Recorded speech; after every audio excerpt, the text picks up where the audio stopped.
in front of a paying audience with an orchestra and under the baton of Gary Matthewman, the conductor and artistic director of Brunswick Vocal Arts. Why is it important that young singers have this opportunity with an orchestra?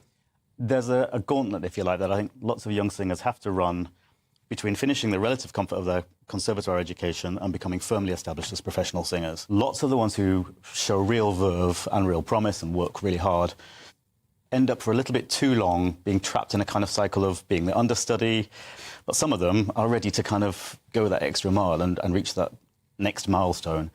And we as a charity thought, well, what a lovely thing it would be to handpick some of these best young singers, give them intensive coaching on the role that they're going to perform, give them the chance to work with professional players for the first time, and crucially, have the thing professionally filmed and recorded.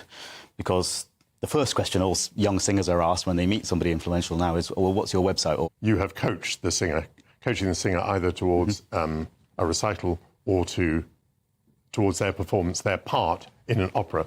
Tell me a little bit about that process. It's a case of asking them questions which make them bring a character to life, so that when an audience member witnesses this person singing, they don't just think, oh, that's a pretty noise. They think, oh, there's something going on here that I recognise. And especially in a context like this, which is related, I think, to when people sing recitals. Say they sing 20 songs in that one evening, they've got to present 20 roles, 20 mini operatic roles, if you like. And we need to see the change in their bearing. We need to see the change in their approach to the text, as well as to the kind of the technical focus of their singing and how they produce sound. GB News, the People's Channel.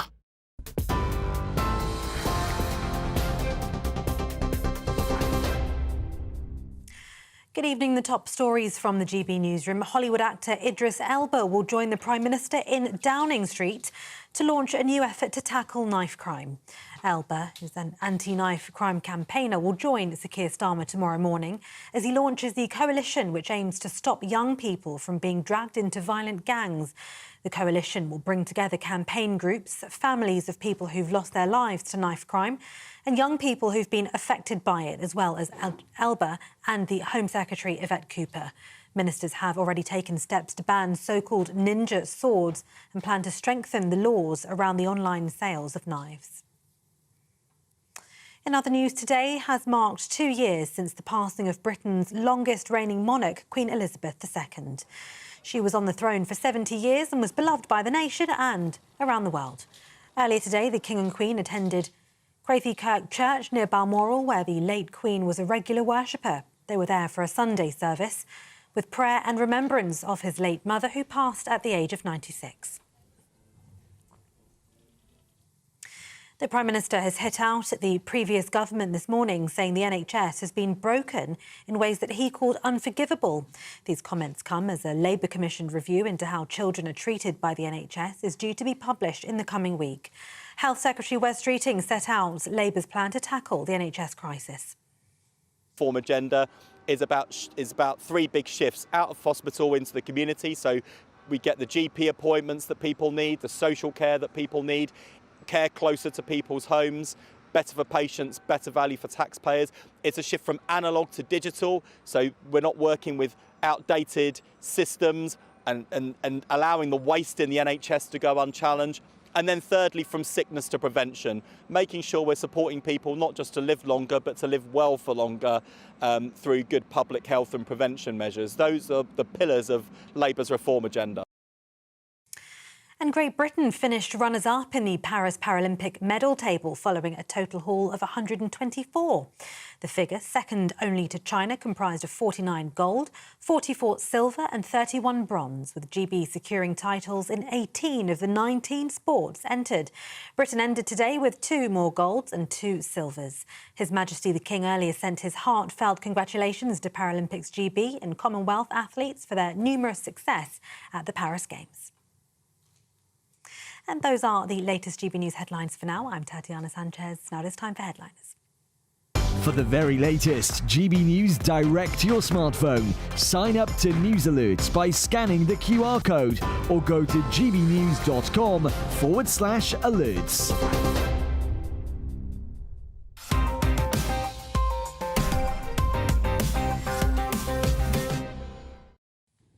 Hello and welcome to Headliners. This is your first look at Monday's newspapers with three comedians. I'm Cressida Wetton, and tonight I'm playing gooseberry to two Headliners' favourites, the People's Gammon, Paul Cox, and his on-screen sweetheart, Lewis Schaefer. Oh, God. Oh, with tongues. Lovely. Keep it clean, guys. This goes out at breakfast.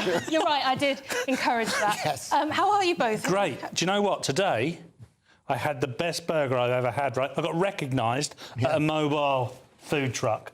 Yeah. Naughty but nice. Naughty but nice in Aldershot. I'm telling you, Alfie and the boys. Is that what made it so good that you honestly, I got recognised, so that was it. That's all that mattered. Yeah, but why No do discount, I think, though, Alfie. Come on, mate. Why do I think every burger you've ever had is the best burger? How rude, how rude. OK, right, that's enough of that. Let's have a look at the front pages. The Telegraph leads with NHS in decline for first time in 50 years. The Daily Mail has Labour said cutting OAP winter fuel cash could kill 4,000. Express axing of winter fuel payments was cruel planned betrayal. And The Times has Starmer to give fuel rebels short shrift. The Guardian has scores of MPs could refuse to back Starmer over cut in fuel payments. And finally, the Daily Star, brrr, and those were your front pages.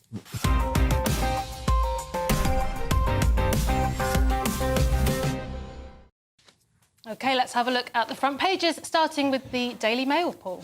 The Daily Mail, Labour said cutting OAP winter fuel could kill 4,000 people. So thousands of pensioners could die if the winter fuel payments are cut, according to Labour's own research. This is from 2017, when there was a threat that the Tories may do exactly what the Labour Party are going to do this winter. And, of course, this comes and bites them on the old bottom, doesn't it? Because it will inevitably cause problems. Now, winter will kill old people anyway, sadly, and we are going to have fuel poverty this winter. And the moment we do, Labour will be held accountable for this. This was always going to happen, wasn't it? Not the 2017 research coming back to haunt them. That's quite exciting front-page news. But, Lewis, there was always going to be somebody that died over winter and it would get blamed on the fuel. Yeah, so this is, I mean, probably, this is the kind of headline you could put in anything. Could kill 100,000 or 1 million. You know, it's just a lie. I mean, the fact is, as if Labour cares about old people dying, they were gung-ho behind the whole COVID thing.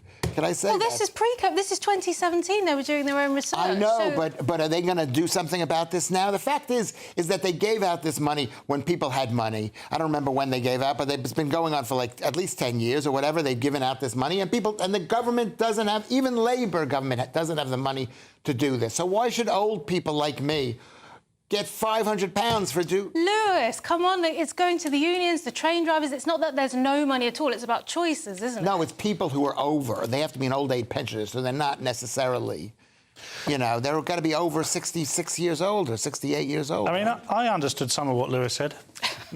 I don't agree with any of it. You're playing into their hands. The thing is, OK, this is just poor politics from Labour. The thing is, if you're going to impact 80-90% of elderly people this winter to save 1.4 billion, you better make sure that you spend that money on something wise and something that actually benefits probably the people that you're going to harm. I don't think any of the policies that we've seen from Labour are going to benefit old people.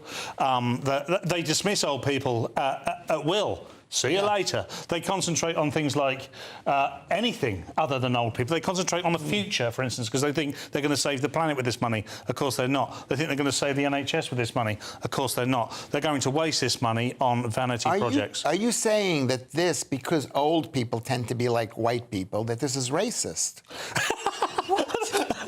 Yeah, no, I don't think I am, Lewis. But that's what you're saying. You're saying I don't know what you're saying. I think you're saying people change their race with age. Extraordinary. No, they don't change, but there's now 20 million young people who are... It's time for the Times, Lewis. Did you see the look that I just got? It was unbelievable. Anyway, hey, this is the time. Send in the clowns.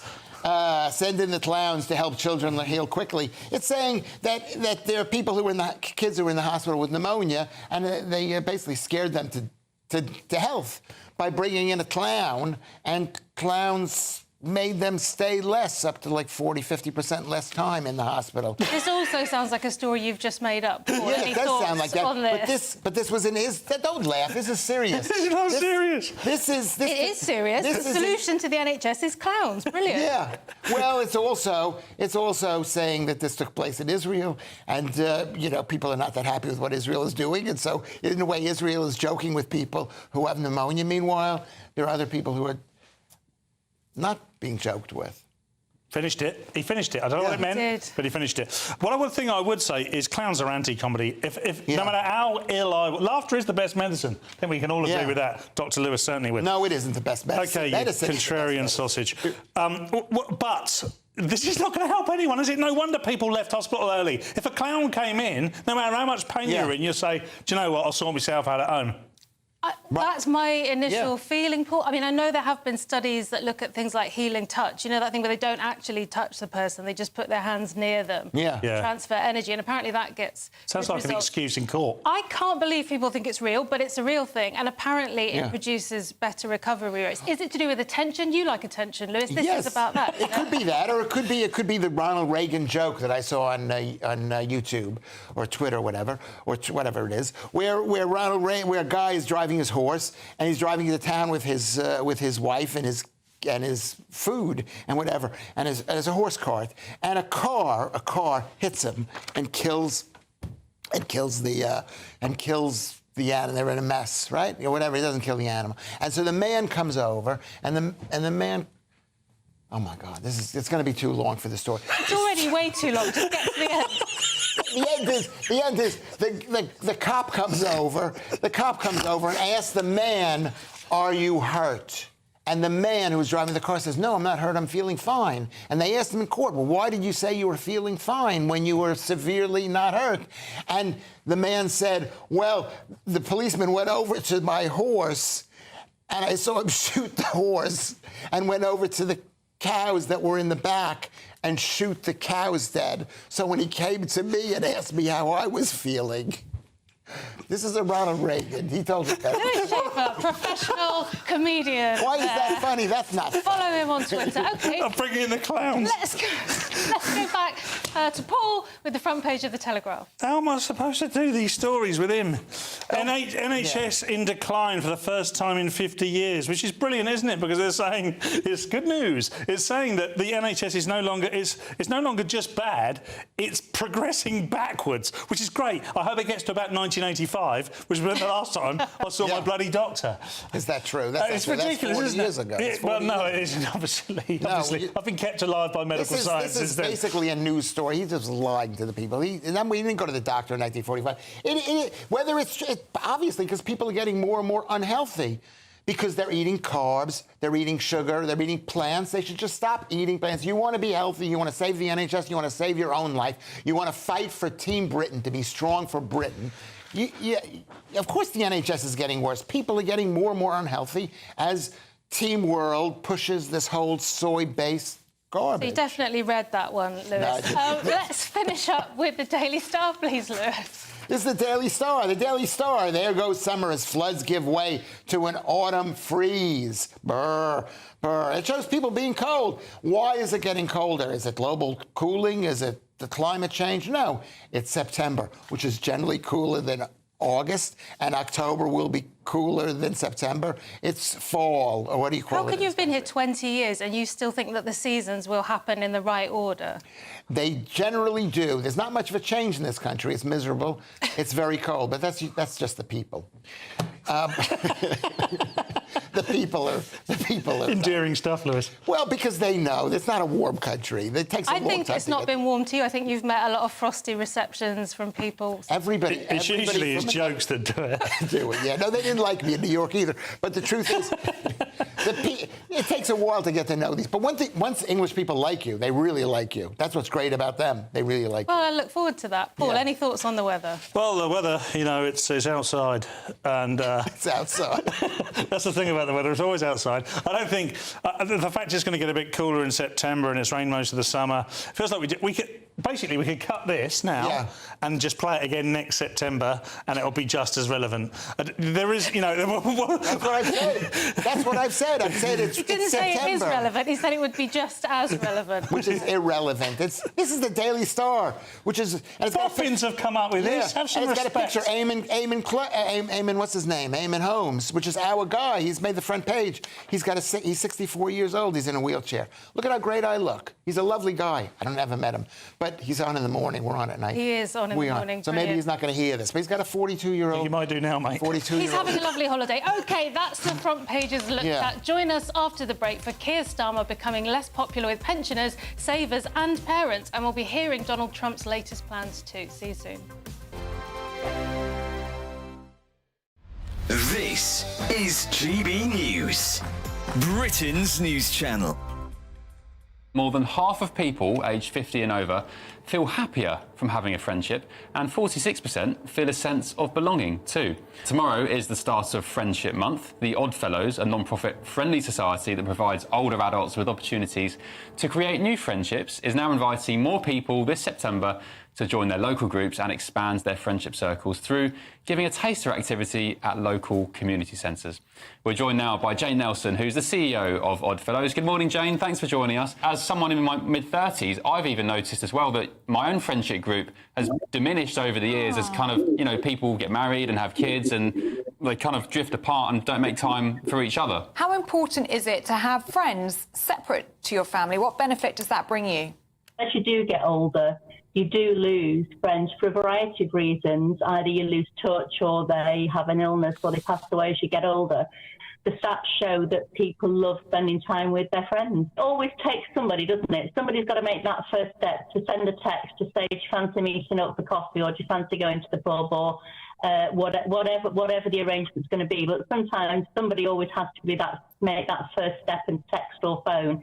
And I think the other key thing is it usually tends to be the same person, but that doesn't matter as long as that connectivity is made, because that's what you need. You need the connectivity. If you think about when we were children, we'd go around the playground and say, will you be my friend? Well, we don't tend to do that as we get older. But be brave, look on Oddfellows website, see all the amazing events we've got on, go to see what's going on in your area, oddfellows.co.uk, or you can telephone 0800 028 1810, and our team will be more than happy to point them in the right direction of their local events, and there's so much going on, 300 going on. GB News, the People's Channel. Good afternoon, Britain. Your lunchtime update on the stories that matter across the UK. From breaking news and insightful analysis, inspiring stories and lively debates. You're comparing yourself to a former Prime Minister. Which is it? Stay informed, stay updated, stay entertained. I just don't know how anyone would not want to be there. Every weekday from midday. We are Good Afternoon Britain, only on GB News. Britain's news channel. It's Patrick Christie's Tonight, and here we do things differently. It's explaining the absolute madness of this, doesn't it? It's explosive. I mean, this is very good. It's lively. 850. Your government sat there, Sean, and it did nothing. It's controversial. And the Middle East has been in turmoil since before I was born. It's everything you need to kickstart your evening. Everyone's had their Weetabix tonight. I love to see it. That's Patrick Christie's Tonight, weeknights from 9 p.m. Only on GB News, the People's Channel, Britain's news channel.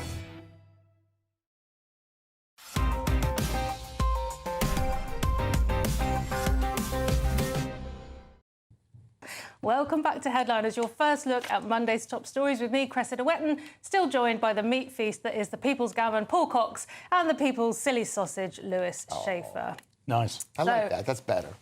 That's silly sauce. Beginning with Monday's Telegraph, there was a time when we thought Keir Starmer didn't know what a woman is. It turns out he just doesn't think it matters, Paul. So true, Cressida.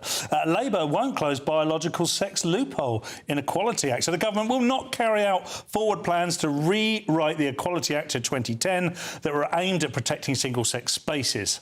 So this is the Minister for Women and Equalities has confirmed this, ironically. For those who don't know, obviously the Tories plan to rewrite the Act in order to make it clear that sex in the legislation means biological sex instead of gender which a person identifies. So they're not going to clear this up. They're going to keep it as open and as vague as possible to allow people to do what they like, essentially. And, you know, it's on brand, isn't it? Well, it certainly is. And they've taken anything that they disliked. For me, it smacks of a government that have never governed before. Each policy just seems like a knee-jerk reaction. There seems to always be a target group. There's someone it's always very binary, ironically. There's always a group that they like and a group they don't like. They'll attack from the position of the group that they like to the group that they don't like. And for me, this is... I know you disagree, Lewis, because that's professionally what you do. But... Yeah. For me, this is exactly what's going on here. I think it's really important that we ring-fence sex and identify what sex really is, because it makes everything a lot clearer for people. Now, that may upset some people, and I'm not sorry for that, really, but that's just fact, isn't it? It's just absolute fact, and we have to stand by facts. Otherwise, what have we got, Lewis? So you're saying that Labour doesn't care about having these bathrooms, which could be some question. I don't think they do care. I genuinely don't think they do care. I think they're totally overrun by ideology, and I think that women should have safe spaces for women. Yeah, that's it, isn't it? It's ideology. Yeah. So the shadow minister, this is for women inequalities, has said Labour simply cares more about appeasing woke ideologues than delivering on women's safety. I mean, it's that simple. No, it isn't that simple. It's even simpler than that. What is there funny about this is that Labour is the party, is Team World, and they believe in gender non-identity, whatever, or gender identity. They believe that it's not a problem, whereas people on our side, let's say that is our side, which I'm not sure it's my side, but whatever, is that we believe that you should have girls' bathrooms. We don't want men in our bathrooms. They don't care. So if they don't care, why? They're not going to make a big deal about it. It's as simple. Is that simpler? I think you agreed with us. I don't know if you meant to. Yeah, I thought it was the same, to be honest. Oh, yeah, well, it continues, doesn't it? I thought this was on its way out. It looks like it isn't. No, it isn't, because the other team, Team World, those people who believe in COVID and they believe in climate change and they believe in trans stuff, they believe this stuff. So why are you asking them to go against what they believe? They're not... I'm not asking. It would be my preference. OK, staying in the Telegraph... Sorry about that. Was that too much? I've got no idea. Parents would rather trust a child with their life savings than trust our own government. Yeah, well, this is the same point. The same point is that their team, families rush to give away fortunes over inheritance tax rate fears. And what they're saying is they're going to raise and raise because they don't think that the people's money... This is the thing about Keir Starmer.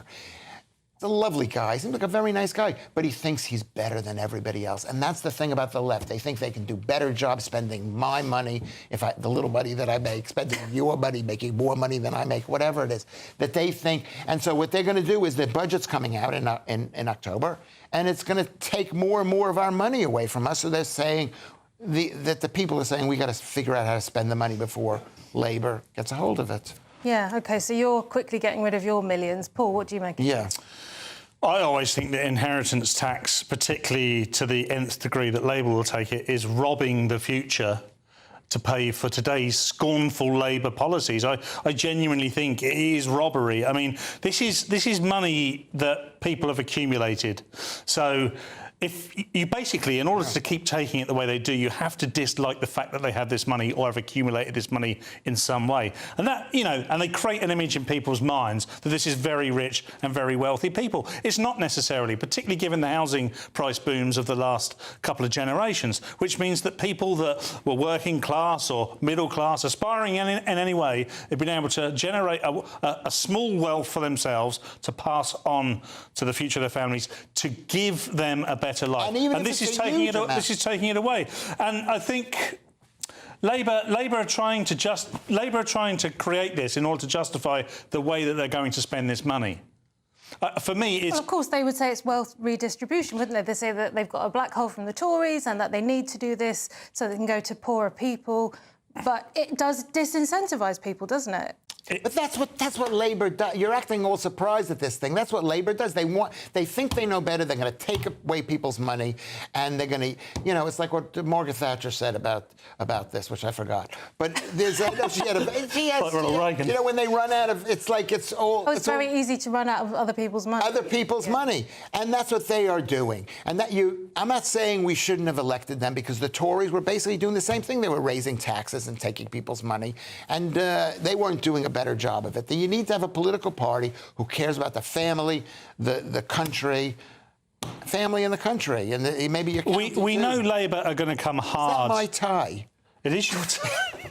Is that my tie? Is that your tie? We had this discussion before we come on air. No, we Now's didn't. not the time to have it. We did it. He thinks that ties are just. That was the tie that I wore on this show. Keir Starmer's approach to taking. I have. Yeah. Look, this is redistribution of ties. So well. Monday's Express now. The government recently came under fire for discriminating against old people. For balance, they're now going after kids with special needs as well, Paul. They are. Disaster for Keir Starmer as Labour faces High Court legal challenge.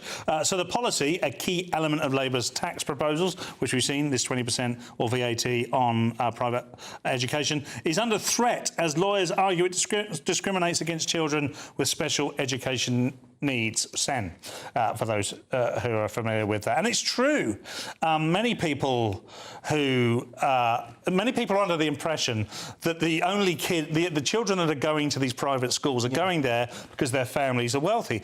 And in some cases, of course, that's true. Of course it's true. However, there are lots of aspiring families that have chosen to send that scrimped and saved and sacrificed a lot of things to send their children to private schools to improve, for instance, children with dyslexia. Because in our state schools, there are classrooms 30, 40 deep, and a child that has any particular special needs gets lost in that amongst a disruption of 30 or 40 children in one room. That's a very good point. I mean, I completely understand that, but I also think the state schools maybe could do with improving. I mean, that's... I agree. So there is some... But however, it seems this is a pointed attack. For me, it feels... I'm someone who never went to a private school. I don't know if either of you two did. But I didn't go to a private school. But you can obviously see the benefits of private schools. And if someone has aspired to do that, I think they should be able to do that. For me, it's a bit like building wealth through and not having it taken away. Oh, my God. Your whole thing...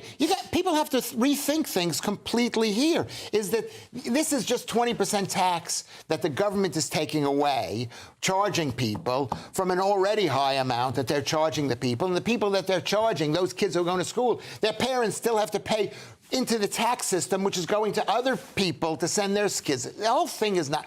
The state should not be having school systems. They're unfit. People in this country, they love the government.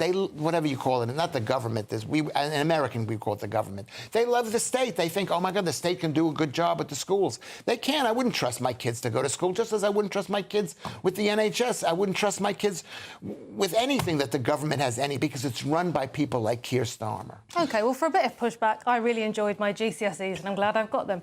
So moving to The Guardian, Donald Trump's had a bright idea about what to do with unscrupulous behaviour. I hope you're taking notes, Lewis. You know what? I should take notes, because Donald Trump is now a great man. I'm sorry. He was heading in that direction. I didn't believe it a few years ago. I was anti-Trump. But now I'm, totally converted to the guy. The guy got shot in the head. Trump threatens... He got shot in the head and is shouting... Come on, the guy's got... I mean, I can't use that got shot word. in the head, and now he's your kind of guy. He's my kind... Because you can see he's getting better. He's going to die. Just a quick question. Did you ever get shot in the head? No. I've been kicked in the head. It just felt appropriate. I'm trying my best tonight. Please, Paul, give me a break. You stole my tie. I just had it on the counter there. Sorry. Sorry. Of course you were a very good student with your GCSEs. There's people on Twitter who've specifically asked me to keep you in line tonight. Of course they do, because they don't know any better. The ones who don't are my fans. Anyway, Trump threatens to jail adversaries for unscrupulous behavior if he wins. What did he say? What did Trump say? He says, when I win, those people who cheated will be prosecuted to the fullest extent of the law, which will include long-term prison sentence so that this depravity of justice does not happen again. Is that so shocking? He said if they've cheated, which is against the law, it means against the law, they'll be prosecuted. Meanwhile, Donald Trump's been prosecuted 4 times and is still on his feet.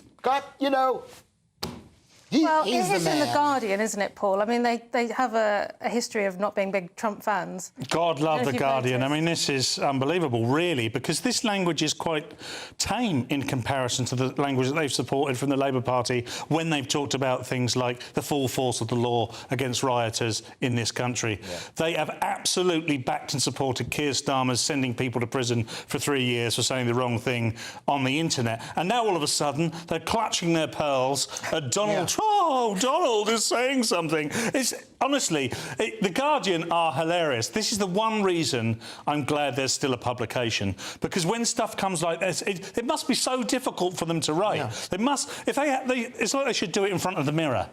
Can I continue to do this? What did I say last week? Last week, if it suits them, if it's in line with their ideology, it's fine. And if it doesn't, it's not. You're right about them clutching their pearls. That's what the Democratic Party in America has become. That's what Labour Party has become. These fancy pants people who are living in East Dulwich.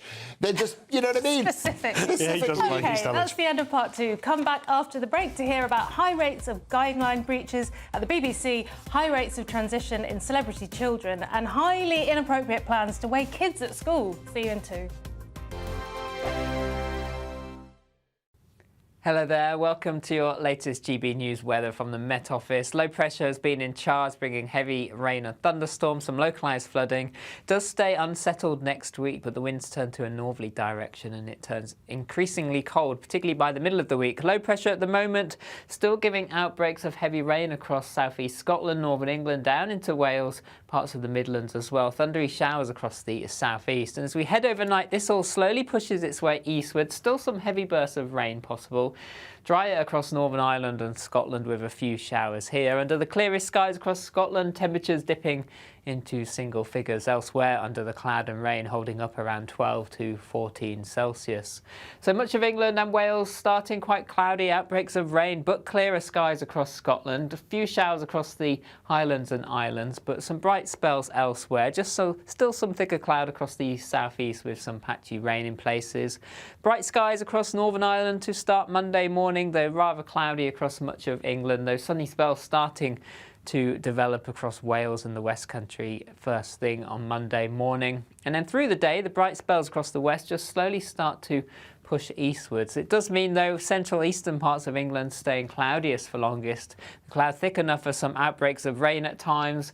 Sunny spells across northern England, Wales, the West Country, though starting to cloud over across Northern Ireland and Scotland, with rain arriving in the west later on in the day.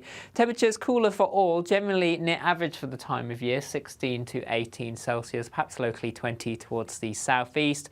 Turning more unsettled on Tuesday as a weather system pushes southeastward, some outbreaks of rain, showers following. The winds picking up, some strong and gusty winds across northern and western parts of the UK as well, and starting to feel colder.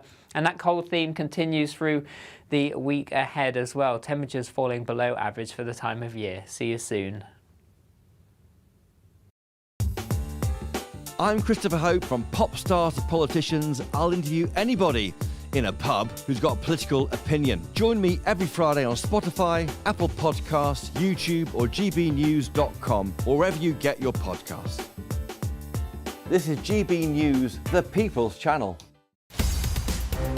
In the GB Newsroom, we bring you the news as it happens. With our team of dedicated journalists across the UK. We're ready to keep you up to date with what's happening every half an hour, every single day.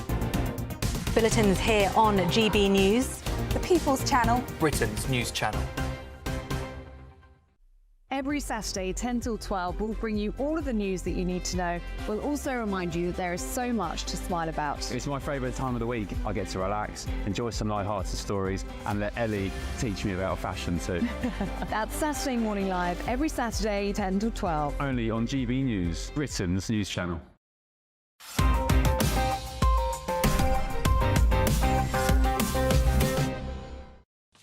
Welcome back to Headliners, your first look at Monday's newspapers. Beginning this section with The Eye, following accusations of their bias in the coverage of the Israel-Gaza conflict, the BBC says, we didn't do it. Let's remember that defence next time you're in trouble, Lewis. Oh, which one is this? Sorry, Tan. Oh, BBC. Yeah, BBC rejects claim it breached guidelines 1,500 times with Gaza coverage. And this is a report that they did. That, you know, they looked at 4 months worth of... The fact is, it's like The BBC is the state, what do I call it, Big Brother Communications. It's the state-sponsored... well, let's just say what happened. So there was a review. There was a review of all the stuff that's going on. It was done by AI, possibly, where they just checked to see whether things were being negative or positive. And you just have to sign into the BBC and see that they are... Like they say, 40,000 people were killed, or 20,000 children. Numbers supplied by Hamas, whatever.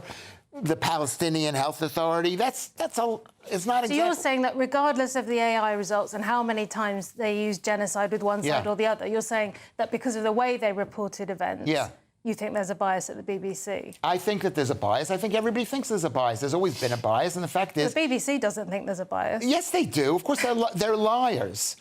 They're absolute. Why can't I call them liars? Is that they represent a certain faction, which is the left. And you could say, well, they're against the Labour sometimes, but they support the Team World concept, which is anti-Israel. Anyway, they're pushing back on this finding, aren't they? And they're saying sometimes it's out of context. They don't trust AI. They don't trust the methodology here. They don't trust the AI methodology, which just picks up on particular words, and that's what he's using. However, well, let's make no bones about it. It is a very difficult subject to report on. We have to try and talk about it ourselves. There is a fine line. It's a murky business. One thing that isn't difficult is to call Hamas a terrorist organisation, and it took them months, literally months, to identify Hamas as a terrorist organisation. And for me, irrespective of this 1,500, occasions, just that alone was enough to bring into question the rest. This is what happens, a bad apple spoils the bunch. And for me, they've thrown themselves under the bus with all of this, because they tried to be impartial with terrorism. So they tried to take raping and murdering and just play soft with it, and they just couldn't achieve it. You are so naive, Paul. I mean, it's not that they are a bad reporting agency and they could have done a better job reporting on stuff, or they threw themselves under the bus. No, they are the broken bus. They believe this stuff to the core because they represent a bigger picture, which is not England. They don't represent the country. They lie. BBC lies. And if you pay for the BBC, if you watch the BBC, why should people in this country be taxed to be given propaganda? Just in the BBC's defence, they have said they're going to carefully consider this research. So I think this is another story to be continued. OK, we're in the Daily Mail now, hoping to shed some light on why transitioning, which can cost upwards of $300,000, is more common in high-status celebrity families. Paul, I haven't got a Scooby-Doo. Tell us. Why are celeb children more likely to be trans? The Daily Mail asks. Well, experts explain the phenomenon that has touched the Affleck and Musk families. So they've got two theories. One is, as you've quite rightly pointed out, wealth. It is very expensive to transition. So therefore, they've got a lot more money available to them, so they can more readily transition. The other one is that it's possible linked to childhood trauma and coming out as transgender, that correlation between the two things. And what they're trying to say within this story is that, being brought up as the child of a celebrity can be quite traumatic. It's definitely outside of the norm. What I would say is I think personally that it's to do with the celebrity's unwavering desire to remain important. For me, this is what it's all about. It's about fashion, it's about ideology, and it's about staying in the limelight. The reason I can say this is because Megan Fox has 3 children. All 3 children are transgender. The statistics, that does seem pretty the stats around that, the odds of that are impossible. The odds of her being a narcissist are much lower. Lewis, any comment on that? I know you've got. Well, you always have the simplest approach, and that's why the people love you. They love you. They don't have to think when they say, that makes sense. Stop being rude about our viewers, Lewis. I'm the People's Gammon, and the Rashers are very clever. Exactly. There's no subtlety in a piece of ham. But the truth is that this trans thing is a new thing. It's a cutting-edge thing, and people in Hollywood are cutting-edge people. They live in Hollywood. They're in the entertainment business. They hear of this stuff first, so of course they're going to go for it first. So really what you're saying is they want to stay relevant, which I think is what Paul just said about 30 seconds He didn't mean ago. it. Maybe you're right. Sorry, I apologize. I apologize for saying that, Paul. Sticking with the Mail, Lewis, this sounds like a healthy reaction to a sick suggestion. The question is, did you come up with it? You know what? I'm against it. I'm against it because this is outrage of a proposal to weigh school children in the classroom. And this is a major Australian medical organization. It's the Australian College of Nursing. And it said they should weigh people because people are too fat in Australia. And Australians are, from what I know, are super, super fat. Sorry, they're one of the fattest nations in the world. You think America is they're huge there, and the truth is that you could just as easily do it by doing a height to weight measurement. You take a whatever the height to weight. You take the strip, whatever called the tape measure. Tape measure. You wrap it around. This should be half your height. So if your waist is 32, as mine is, beautiful. So you're upset about the methodology. Isn't the point here that people don't think the school should be interfering in children's health, Paul? Absolutely. I'm also too short for my weight. So well, not tall enough for my weight. I don't know which it is. Oh, you're too short for your waist. Right, OK, let's keep this on track. Why can't we be in the same shot? It's too much. Look, there are women out there trying to sleep. If they got both of us in one shot, they're staying awake all night. One thing I will say is obviously this sort of taps into the psyche that says this is not good. You know, should you be fat shaming children? I think it's probably I think from a purely health and medical perspective, it's probably not a bad thing to keep track, particularly with all the bad diets that are available to us now. I always used to say that taking bullying out of school was a bad thing. What I didn't think they would do you had to come and work here is have the teachers start the bullying. This is what's going to happen here. Because, essentially the school are the ones going to go, you're going to know.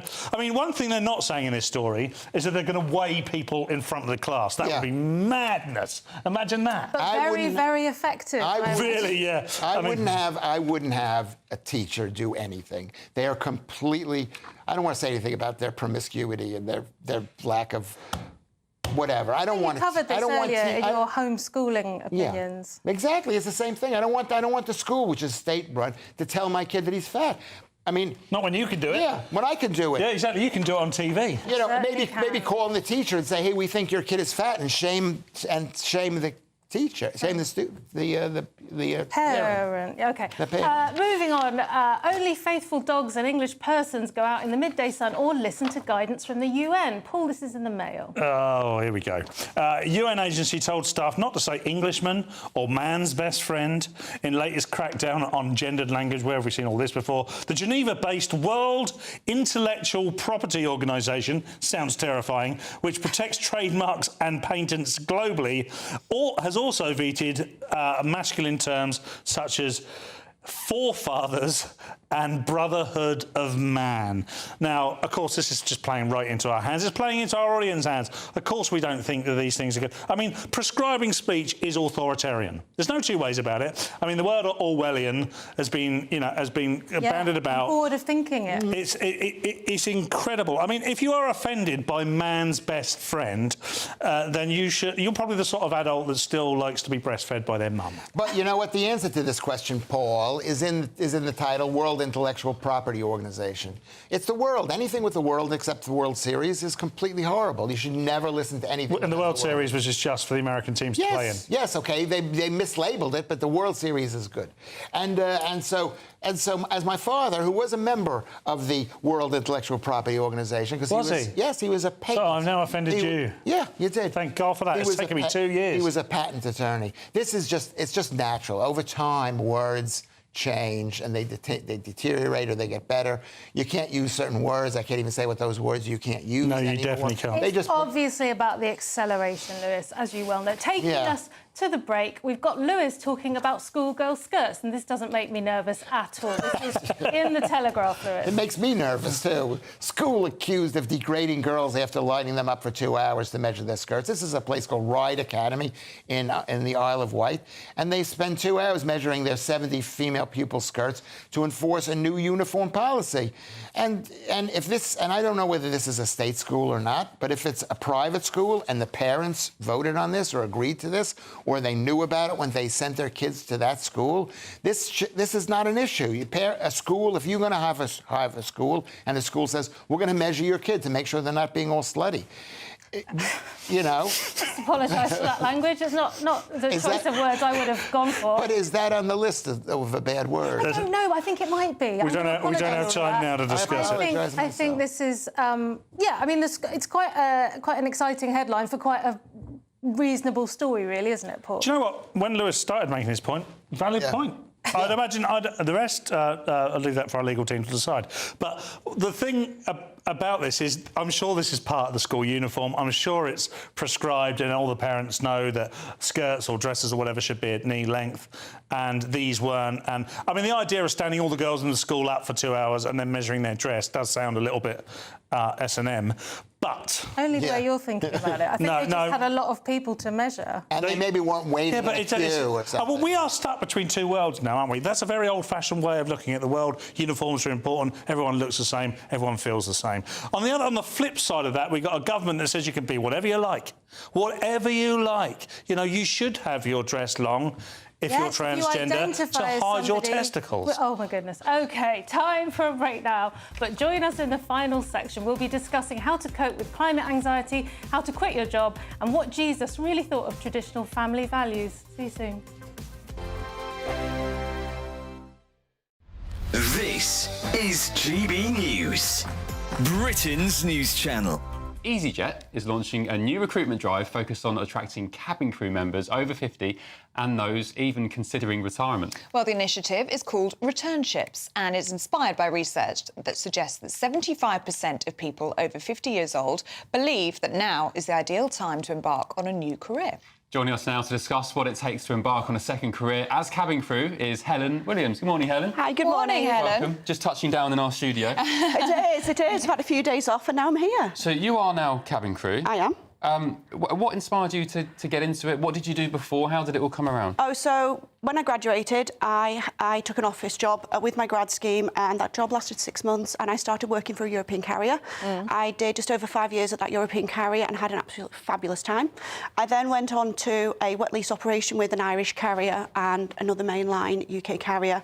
I then decided to have time out. I had a business, I had a family, I had children, and last autumn I decided, why not? Let's go back and do it all again. So returning to that European carrier that I'd worked at when I was in my early 20s. And what is that like for you now, returning that bit older, having that life experience, having your children? Do you think that's been a benefit to you? It's absolutely been a benefit. I mean, the amount of parents that thank me for helping me with their small children when they're crying on a flight. I am that person now. When you went back for a second time, did you notice more sort of older people amongst your sort of colleagues? I did. So when I returned onto my initial course in March of this year, just over half the course were over the age of 30. Wow. Which was absolutely phenomenal. And I was expecting to return and be with a lot of younger, 18, 19, 24. I was expecting to be that dinosaur. And that first day of training, to find out that I wasn't the dinosaur, you have no idea how exciting that was. And they've gone on, that particular group, to be phenomenal crew members. GB News, the People's Channel. We're proud to be GB News, the People's Channel. And as you know, we always love to hear your views. Now, there's a new way of getting in touch with us at gbnews.com/yoursay. By commenting, you can be part of a live conversation and join our GB News community. You can even talk to me, Bev Turner, or any of the members of the GB News family. In the GB Newsroom, we bring you the news as it happens. With our team of dedicated journalists across the UK, we're ready to keep you up to date with what's happening every half an hour, every single day. Bulletins here on GB News, the People's Channel, Britain's news channel. I'm Christopher Hope. From pop stars to politicians, I'll interview anybody in a pub who's got a political opinion. Join me every Friday on Spotify, Apple Podcasts, YouTube or gbnews.com, or wherever you get your podcasts. This is GB News, the People's Channel.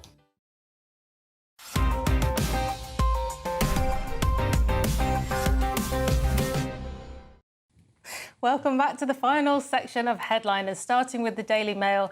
In these godless times, one enterprising woman of the cloth is staying relevant, Paul. Well, she's giving it a go, isn't she? Woke Oregon chaplain is helping eco-warriors say goodbye to species while activists deal with the anxiety of climate grief. Good grief. So this is Reverend Liz Olson, a trained hospital chaplain, now runs the Sustaining Climate Activist Group after turning to those struggling with saying goodbye to species. So climate change. Nice. It's okay, isn't it? I mean, climate. It is rather insightful, though, isn't it? It's revealing because climate change very much, the activism very much relies on fear, as I think we all agree. Yeah. So, of course, the outcome of that, the side effect of that, is going to be people filled with anxiety. Now, if you look at the statistics, there are animals that become extinct every year. There are animals that get reintroduced every year. You can look up on the internet and find which ones went last year, which ones came back. Animals that get reintroduced? They do. They get found again. They just appear. Oh, I see. So they just went missing. They didn't. No, they were extinct, and then one just pops up. Hooray! Like on a stag do, where one goes missing, 3 days later he turns up. Yes, that sort of thing. But you either believe in the Darwinian evolution theory or not. It's the survival of the fittest. Animals come and go. You know, or you believe it's God's will that these animals are gone. You could still be sad about it. You can still be sad about it, but if you're going to worry about species coming and going, you know, the three-spotted, left-toed, right-handed fishmongers thingy of Mexico, and you're going to get sad about it, you are going to be sad about a lot of things every day. Oh, my God, that is so stupid, Paul. Yes. The fact is we should miss some species. If there's no more tigers, we would be sad. If there's no more bears, yeah, who would we look at the zoo? Yeah, but exactly. But the truth is they're not worried about the number one eliminated species, which is Western people. You know, the birth rate has gone way down. This chaplain probably is not doing her part, or is his part, or whatever is her part. Her name's Liz. Her name is Liz. We whatever. shouldn't assume. We shouldn't assume. So we should be sad about animals, but it's not climate change that's doing it. But we should be sad about people. We need more and more people. Wow. On this planet. Humanitarian. I mean, it's good work, isn't it? Moving on to the Times, and I see an opportunity for you here, Lewis.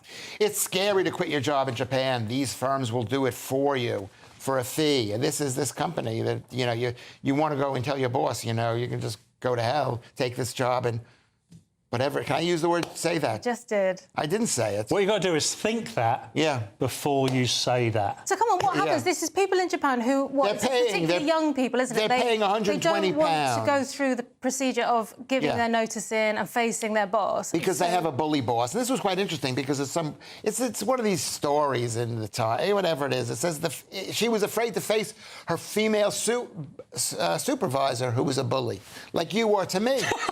I am firm but fair, and you'd be grateful, sir. People out there, you can go on Twitter, you can say, is Cressida a bully? She's worse than Andrew, and Andrew is horrible to me. Andrew made you. How dare you? Paul, any thoughts on this before we move on? Well, I think it's very interesting, actually, because Japan has essentially dismissed or not taken on the Western woke culture whatsoever. So many people might not be aware of this. It's something I'm aware of. Japan really has never adopted it. You could say rejected it, but it's never actually adopted it. And these are the sorts of things now that we find shocking. That, you know, if you read within this article, she had things thrown at her, she was shouted at. We wouldn't consider any of these things good. But this was back in the day when bosses were bosses and they were in charge of people. And this is what... So maybe I don't know what I'm saying here. Maybe I'm arguing for woke. I don't think I am. But Japan is kind of woke-free. It's like one of those islands that has never seen modernity. But it's not completely woke-free because this is some woman who's got a job, and that's why women should not work. Wow. OK. Wonderful stuff. Back to God again now. Paul, this is in the Telegraph. The title is What Jesus Really Thought of Traditional Family Values. Then there are 700,000 words about it. And what I can tell you is we have no idea what he thought about traditional family values. But anyway, this article in the Telegraph gives a good crack. And this is because of the US election. And the US election is very much leaning towards the whole idea of the Christian, not all of it, obviously on the Republican side of things under J.D. Vance, which rhymes with pants. And they talk very much about Christian values and the whole question, like, what would Jesus do in the same way, you know, what would Beyonce do? And they try to come up with this kind of, I think, probably Western American version of what's good, bad and indifferent. Now, Lewis, is that an English saying? Good, bad and indifferent. Is that an English saying? Which bit? You said an American version of the what's good, So bad. what does Jesus think, good or bad? So Jesus, according to J.D. Vance, thinks... Vance. Oh, sorry, but it rhymes, doesn't it? He thinks that, yeah, Jesus would be on the side of the Republicans. Lovely. OK, we've just got time for one more. We've got the Times next telling us that bio-age is just a number, or rather a set of numbers you can discover for a monthly fee. Lewis? Yes, what is the fitness age and should it be trusted? It's a lot of these guys going around saying my telomeres are this and my, you know, my blood sugar is this and my fitness age. And the truth is it's all a lie. It's like that guy who spent £2 million a year. What's his name? Brian something. And he's, you know, that guy. There's a guy. He goes on TV and says, I am so young looking. And if you look closely at the pictures, he looks absolutely horrible. I am 67 years old. I think look at how great I look. Let's be honest. Great. OK, the show is nearly over. So let's take another quick look at Monday's front pages. The Telegraph has NHS in decline for first time in 50 years. The Daily Mail has Labour said cutting OAP winter fuel cash could kill 4,000. The Express has axing of winter fuel payments was cruel planned betrayal. The Times has Starmer to give fuel rebels short shrift, and The Guardian has scores of MPs could refuse to back Starmer over cut in fuel payments. And finally, the Daily Star has something about the weather. And those were your front pages. That's it for tonight's show. Thank you to my guests, Paul Cox and Lewis Schaefer. Andrew Doyle will be here tomorrow night at 11 p.m. with Lewis again, and Josh Howie. And if you're watching at 5 a.m, please stay tuned for breakfast. Good night. Thank you, Kristen. That warm feeling inside from Boxed Boilers, sponsors of weather on GB News.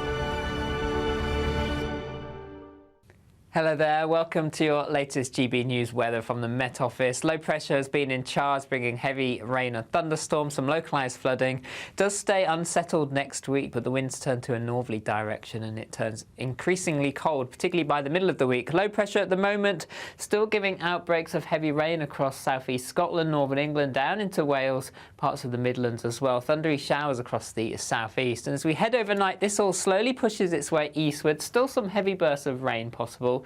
Drier across Northern Ireland and Scotland with a few showers here. Under the clearest skies across Scotland, temperatures dipping into single figures. Elsewhere, under the cloud and rain, holding up around 12 to 14 Celsius. So much of England and Wales starting quite cloudy, outbreaks of rain, but clearer skies across Scotland. A few showers across the Highlands and Islands, but some bright spells elsewhere. Still some thicker cloud across the southeast with some patchy rain in places.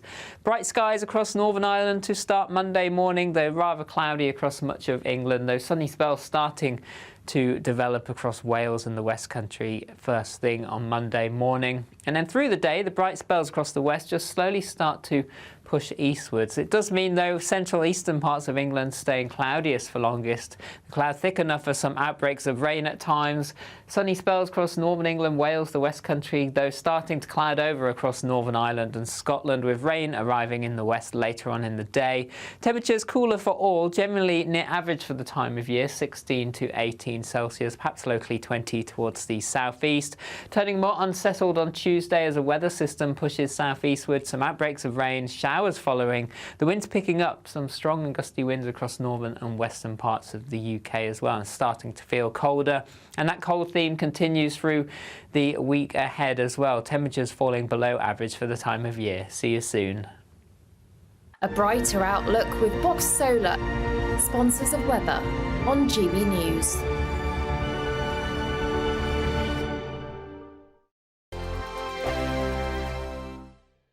Disney luck. It's Patrick Christie's Tonight, and here We do things differently. It's explaining the absolute madness of this, doesn't it? It's explosive. I mean, this is very good. It's lively. 850. Your government sat there, Sean, and he did nothing. It's controversial. And the Middle East has been in turmoil since before I was born. It's everything you need to kickstart your evening. Everyone's at the Weetabix tonight. I love to see it. That's Patrick Christie's Tonight, weeknights from 9 p.m. Only on GB News, the People's Channel, Britain's news channel.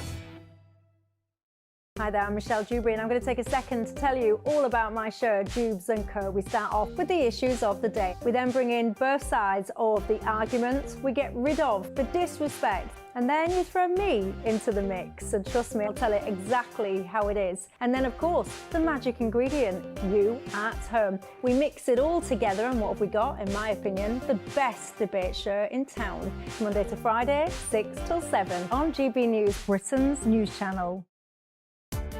Welcome to State of the Nation, daily